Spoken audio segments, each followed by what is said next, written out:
So, I want to give a little apology first. And it's not because I'm going to be coughing into the microphone. So, the code of conduct of the conference says sexual language and imagery is not appropriate for any conference venue, including talks, workshop, parties, Twitter, and other online media. I'm going to show you some boobs. Not mine specifically, but there will be boobs. And it is true what all the other speakers said, that it is really dark. So, do you have a phone? Everybody has a phone, come on. So, I want to know how many people here are female. And I can't see your hands, so you have to get your phone to light up. And you have to hold it for long enough so I can take a picture. Female. That's not a lot, is it? Okay. Male. Phone. I can see your hands. I can see you moving. I can see it. Oh, there's a lot more male. Okay. How many people here are Italian? Well, okay. A lot. So that's great. So I don't actually usually talk about this. My background is not in gender. As a background as a designer, but the organizer saw that I did this talk years ago, so invited me back to do the same talk. I quite enjoyed doing it because, I talk about design, I talk about user experience every day in my work. I want to talk about something I'm passionate about. So, for the people who don't speak Italian, patatina. Do you know what it means? Does anybody want to say, any Italian would like to tell me or tell the crowd? So they have three different meanings. It means a small potato, or a crisp, or a pretty, cute, fuckable girl, or a vagina. So when I lived in Milan, and I worked with a lot of Italian colleagues, and they were really lovely people. I love Italians. And then I met this guy. He was so dreamy. His name was Roberto. And then Roberto always called me Patatina. But he calls his little nieces Patatina too. So I'm like, I don't really understand. Is he flirting with me? Was he not flirting with me? Is this okay? Is this sexism? I don't really understand. So then I had a lot of discussion with my colleagues, and we never figured it out. Let's put it this way. But and that's the origin of the talk of why I think sexism is kind of like a casual thing that you talk about. When I was maybe growing up, about 5, my mom said to me, Kathy, you have to behave like a proper girl. Your legs have to cross a very certain way. When you walk, you have to walk a very certain way. So when you grow up, you can marry a doctor or a lawyer. I don't really, my background is Asian, generic Asian traditionalness, but I don't really know how to respond to that. And how would you actually respond to it, really? It's like the stereotype of the doctor or lawyer is a very nice thing. So what I said to my mom when I was 5, I'm like, Mom, why can't I just become a doctor or a lawyer? And why do I have to behave like a girl to marry anyone? It's like I should just be. It should be fine. So always very clear of that.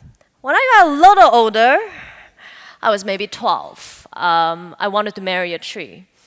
And, it was during my younger years, I thought lying in the park all the time, the comfort that the tree brought me, and the kind of shelter that it gave me. I got to see the world. I got to see the sun through the leaves, and it was so beautiful.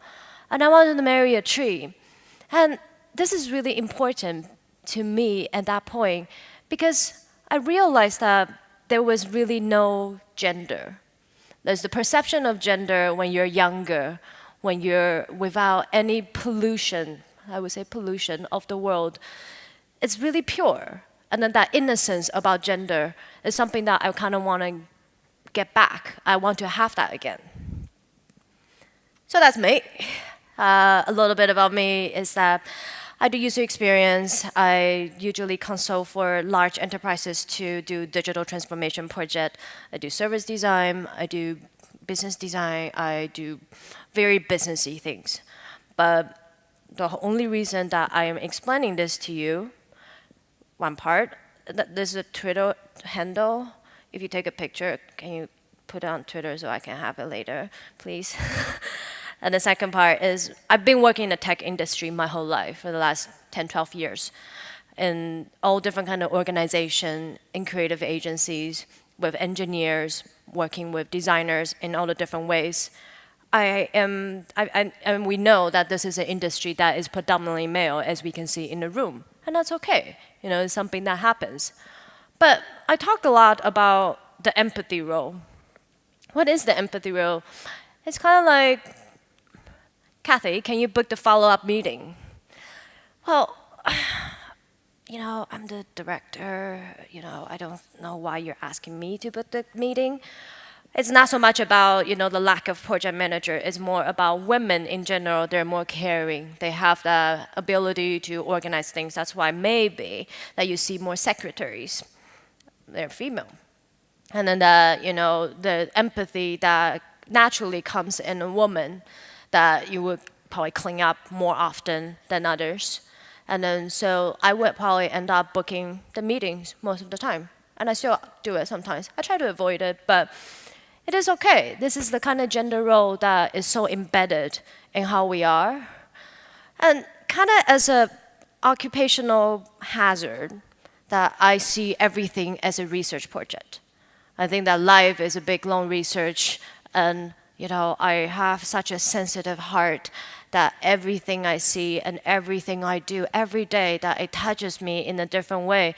And then that this casual sexism that happens every day, I feel it every day. And then so I started a research project about it, basically. This is a quote that I always put in all the different talks I talk about design thinking. You have to have context.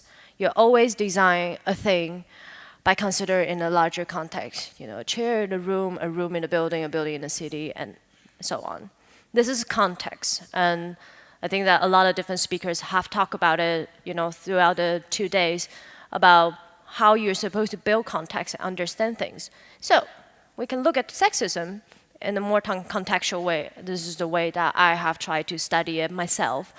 So we can learn about context, the shift, and then we reflect, and then we can look into the future. Because there's no point of looking into the past if we don't look into the future. So we look about the context. What does gender actually mean? There's a project that was done by this photographer, and this is still an ongoing project that went for a long time, I think maybe 2011, until now. She's still doing it. And she photographed kids around the world in different culture, different background, about what their room looks like. It's very pink and very blue, and that's just how it is. And we look back into the history of how culture has shifted and how it was before, how we used to be objectified as women, like, how do you put women in ads? And then maybe in a more modern time, this is an example, this is a real thing. It's called a Honda Fit, and then that is advertised and actually manufactured in Japan, that it blocks out 99% of the UV ray so that you can comfortably drive it to buy grocery without getting a suntan. So thoughtful, and it's so pink, it's so lovely. So I'm allowed to laugh at my own joke. I think this is just generally what happens. And then I guess marketers back in the days that they see, okay, there's a different market that we can market. Did you know that women account for 85% of the consumer purchases of health products? Like everything, really. Well, so this is what happened. Hello, ladies. Look at your man. Now back to me. Now back at your man. Now back to me. Sadly, he isn't me. But if he stopped using lady-scented body wash and switched to Old Spice, he could smell like he's me. Look down. Back up. Where are you? You're on a boat with the man your man could smell her. What's in your hand? Back at me. I have it. It's an oyster with 2 tickets to that thing you love. Look again. The tickets are now diamond. Anything is possible when your man smells like Old Spice and not a lady. I'm on a horse. I love the commercial. You know why? Because there's a naked dude and he has things I like in his hands. It's really great, it makes sense. A male product, you use female. audience because you know that the female audience is going to be the one that buying it. But then the funny thing is that there's also this kind of thing. I promise boobs, here comes boobs. It's Kate Upton, in case you're wondering. Boobs. Call out the engine, ring up the station. I am on the spot. Anybody want a burger? So I don't really understand, to be honest. It's like, I can understand when you put a naked man because you know that the female are supposed to buy all the male hygiene product. But I guess it's like eating burgers is probably a man thing. Looking at boobs probably make you want to eat burgers more. True. I think I would like a burger after looking at how she eats burgers. It's just nice, isn't it? So there's a shift in the market that we kind of move on from this kind of more like this kind of very precise sexism. We're looking at a very specific market, the LGBT market, that they actually spend more than 8 million in media spend in the States a year just for the specific target audience, which is lovely. And then we're getting to see different campaigns to actually promote sexual equality in young kids, okay, from girls. Hi, Erin. Show me what it looks like to run like a girl.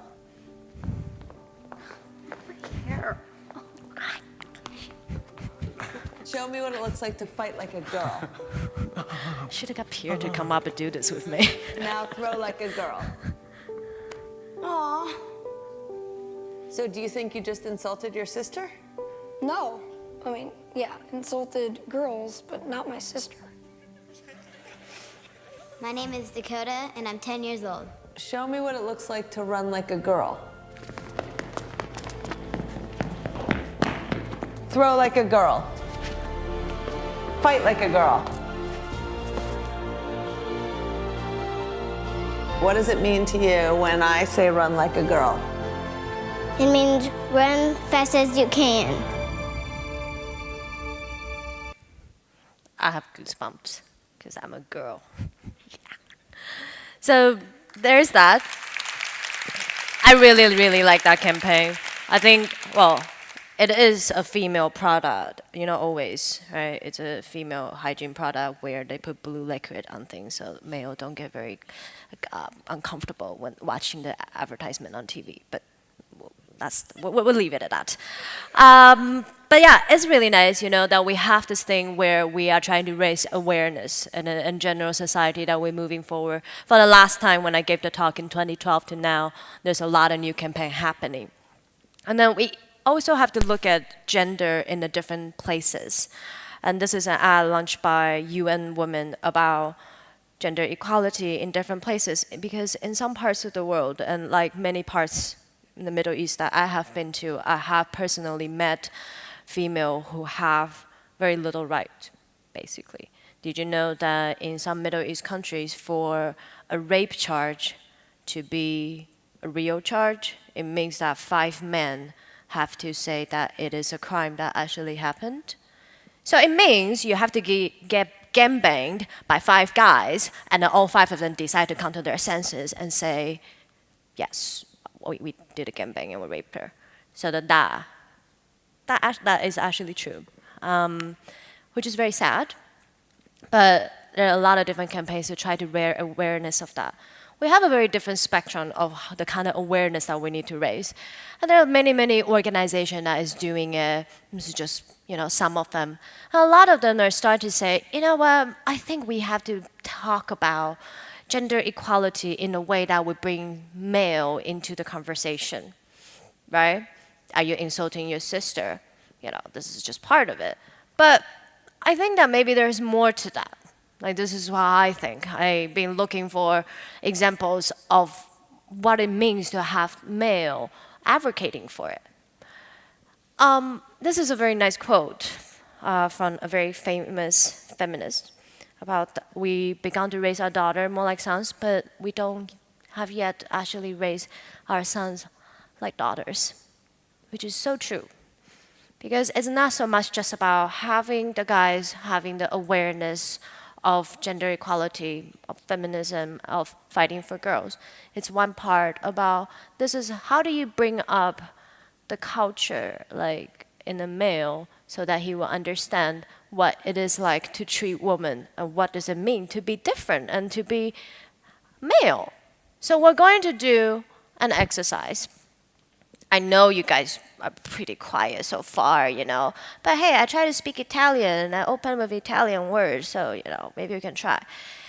So what does a man look like? Oh, I'm sorry, that's a wrong slide because you probably get really confused. It's pink. Sorry. What does a man look like? Oh, so if you want to give me an example of a man, who would it be? Oh, come on. Okay, here's a little more inspiration. Okay. Trucks, muscle, yeah. No? So, who? Guns, yeah. Fuck yeah, USA. No, anyways, yeah. Anyways, this is what men really look like in the society that we live in. This is how they're portrayed. Kind of, right? Isn't it? Why? What's so funny? Which one are you laughing at? Yeah, you see? Muscles, guns, trucks, underwear, greasy muscles. Love it. Yeah. Okay. Sorry. Distracted. But we always heard this. Rohan. Are you a girl? Boys don't cry. Okay? Are you a girl? Why are you crying? Don't behave like a girl. Boys don't cry. लड़के रोते नहीं. मैंने बोला ना लड़के. So, boys don't cry. This is how we have raised our kids in so many different culture, in so many different references. Men, you're supposed to be tough. Why aren't you toughen up? Why don't you man up? Like, why don't you, not cry? That's really rude. Like, imagine telling that to a 5-year-old, man up. And I feel very strongly about this because I come from a kind of traditional background, and my sister have 2 sons. And I don't know why they say this to their sons, and that the son was crying, and he's about like 3-year-old. And then she said to him, you have to stop crying, because only little girls cry. And if you keep crying, we might as well cut off your penis, so that you could just become a little girl. I don't think that we need to have that kind of gender stereotype since such a young age. There was a very funny campaign. I think those are just a provocative thing that they do about gender equality, from the men's point of view. So I'm not going to hold the door. I'm going to hold your bags. I'm not going to give you my seat. Which, this is a bit pushing it, really. It's like how do you really define that kind of very subtle line of what is culture and what is moving forward? And that's what I really want to talk about. The culture that we have, across the globe in different ways in the past that has happened, it has informed, influenced, and it changes our behavior. And it's inevitable. Like, this is something that happens. But this is the context that we have to build on. This is the history of how it has been. And it's okay. We look at the context and we look at how we can move on. So I started looking at a lot of leadership books when I was young in my career. I really believe that I can have it all. I'm a female. Am I going to have kids? Am I going to have a career? Am I going to get married? Am I going to do all of it? I think I would like to do all of it. And I'm trying to find an example of leadership in that kind of way.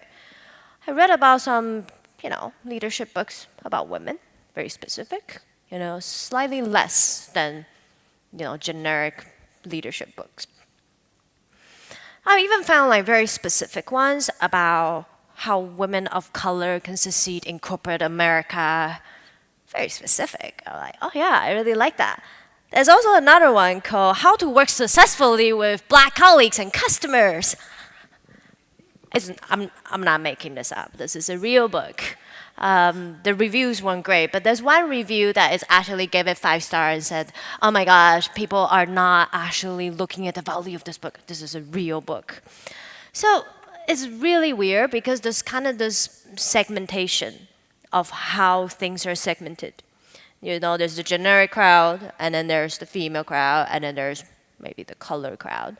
And then, but why isn't there a specific kind that is more catered toward a male? Such a book like Understanding Your Male Ego, How to Become a Better Leader Because Understanding Your Male Ego, which is a real thing. It could be a real thing. Have you seen the show The Office? Most horrible boss ever, you know. Yeah. So since I last gave this talk, I've been working on this book with somebody actually. We started writing chapters as a joke, but we did start writing it. But this is the funny thing that the segmentation has been this way. This is the context we're building on. Now, how do we move onwards and going forward with this? Well, I'll talk about the different gender shift of how it has shifted throughout the times, that to synthesize it a little bit. We're talking about different boundaries, identities, and complexity. The boundary of gender is kind of becoming more blurry. Sheryl Sandberg, very fantastic. Did you know that there are a lot more men that would stay at home and be a stay-at-home dad now than before? And then, of course, now it's a lot more acceptable for a woman. Did you see that? Marissa Mayer, CEO of Yahoo, she is pregnant with twins, I believe, twins. And she said that she's only going to take 2 weeks off. And people got really, really, really angry. But if you consider the same thing in some countries, you know, countries not like Sweden where the male can have paternity leave, you know, like why is it so bad? A female says she's gonna go back to work 2 weeks after. The dude probably doesn't even take time off to look at the delivery, maybe. You know, it's like, but we have a different gender boundaries now that is more blurry, and then that is a boundary that we can push back and forth. And gender identity. By moving forward, this is a photo series by a photographer, Mr. Toledo. He photographed these people who have gone through very severe plastic surgery to look like whatever they want to look like. So there's a very fluid transformation about the way we look, about how we want to look, about what is perceived as beauty.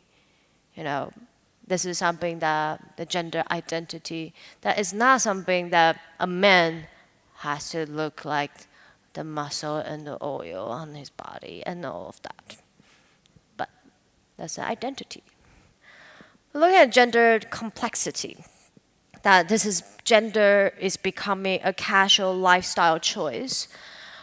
So for the photograph here is actually a transgender child, which is like when I first read about it, I was a little surprised about it. But why wouldn't you let the child decide how he or she wants to grow up? So this child who basically that before they have really figured out their gender identity, if they have any confusion about their gender identity, they would be able to, I think they give them some medicine so that it delays their puberty, so it gives them some time. Or maybe that some of them just actually go through a transgender procedure so that they can grow up in the identity that they feel comfortable in. And this is a very complex issue. We're talking about kids growing up, puberty, gender. There's so much complexity within gender that we have to understand that moving forward. We always talk about the gender gap.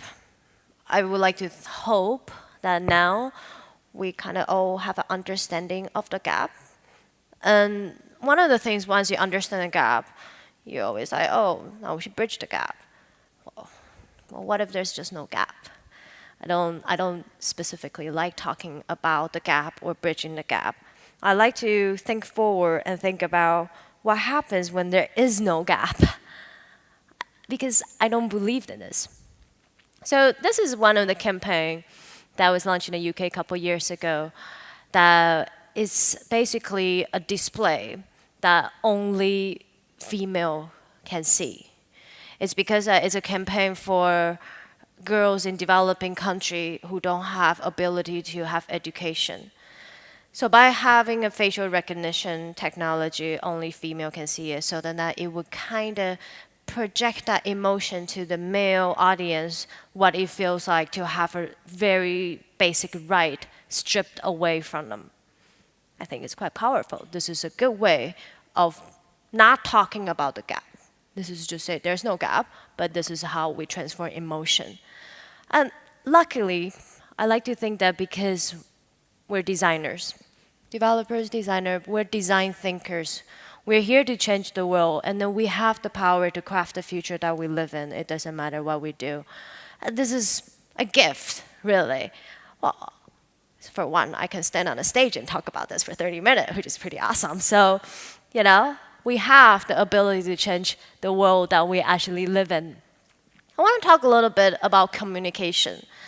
So, this is how a person is projected. Only 7% of it is verbal. 55% is nonverbal. And the nonverbal part means how I'm talking. My gesture, my expression, the look on my face. This is the nonverbal part. And the paraverbal one, this is about the pause and the silence and the melody. And this is all how you get projected. And this is a very old communication theory about how one projects itself. But basically, you cannot not communicate. As I exist, stand on stage, or not on stage, anywhere, I cannot not communicate. I am here communicating. Anything that we're doing is communicating. It's kind of restricting in a way. Good thing that there's a thing called internet. On the internet, there's really that your projected self is not anything restricted to anything anymore. The person that you're falling in love with might actually be the 40-year-old weird dude living next door with the 7 cats. Real story. We're not going to talk about that. But there's a progression in the thinking. Back in the days, we have a very gender biased kind of market, and we become a more gender targeted. That's where we are now, more so, maybe. And in the future, I believe that it will be a more emotional focused way. It's not about gender anymore. We don't have to target in the way that we have targeted people before. We don't have to treat each other in that kind of bias before. It's basically, there's a disappearance of the baseline.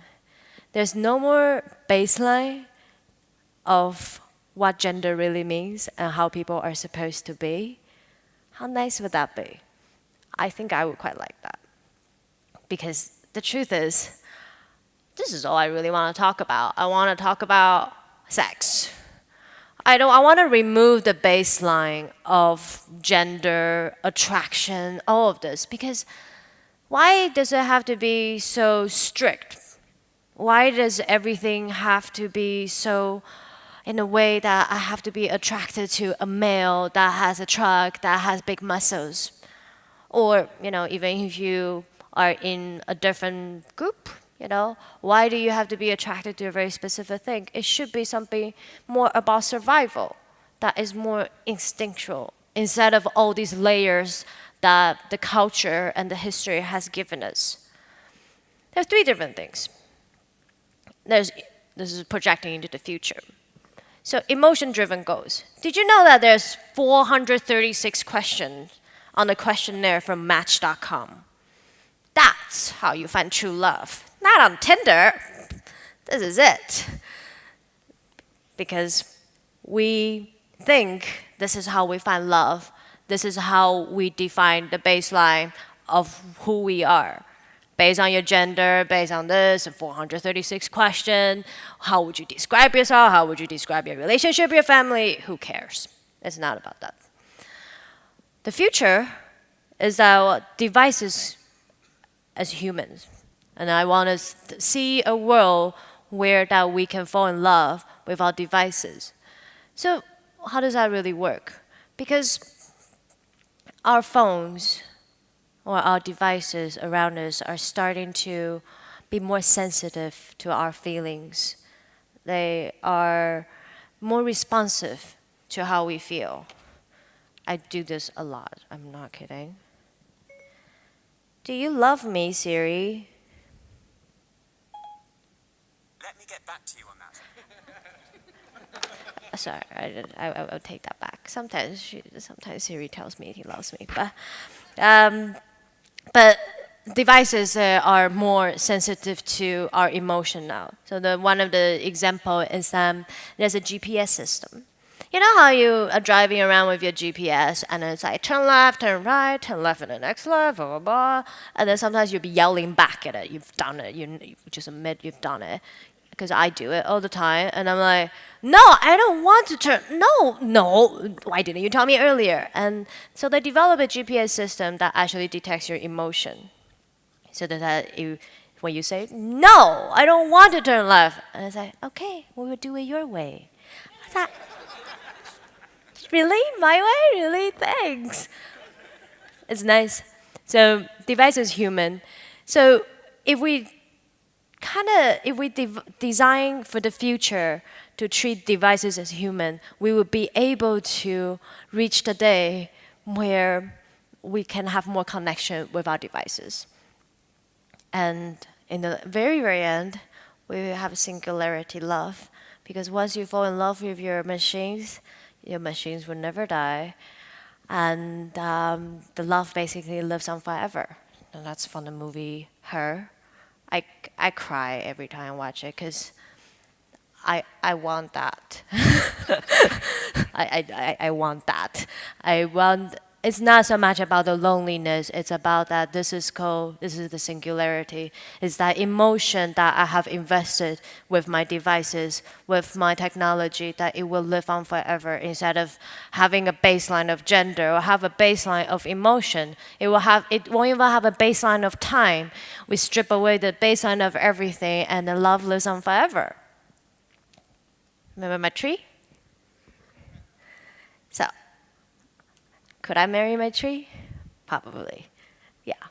It's because there's no gender baseline, and then there's no baseline for anything else, and I should marry my tree. So thank you.